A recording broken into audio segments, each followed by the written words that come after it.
France Bleu Paris. France Bleu.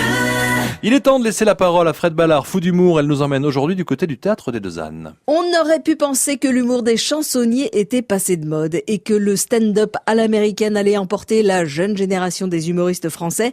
Mais c'était sans compter sur notre fou d'humour du jour qui est tombé très jeune dans la marmite de l'humour politique et de l'imitation de nos vénérés gouvernants. Il s'appelle Paul Durault et malgré son jeune âge, il est bel et bien chansonnier.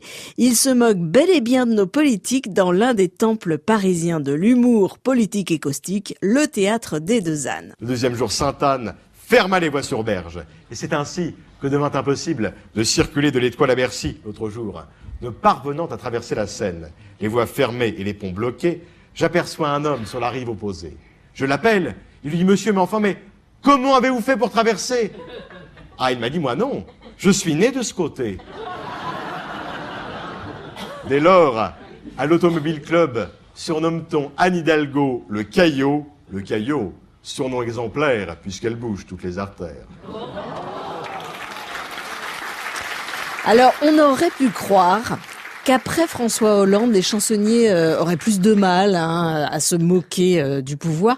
Mais vous nous prouvez l'inverse, Paul Durault. La politique est un terrain de jeu infini pour vous? Ah oui, tout à fait. Et puis c'est vrai que François Hollande était un personnage burlesque qui était drôle en lui-même.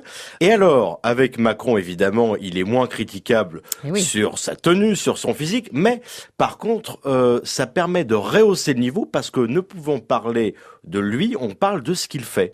Alors, vous êtes très jeune, Paul Durault. Pourquoi avoir choisi cette forme d'humour, la satire politique, l'imitation et le métier de chansonnier? Parce que c'est passionnant. C'est vrai que le métier de chansonnier permet d'abord de transformer les sanglots de l'actualité en larmes de rire.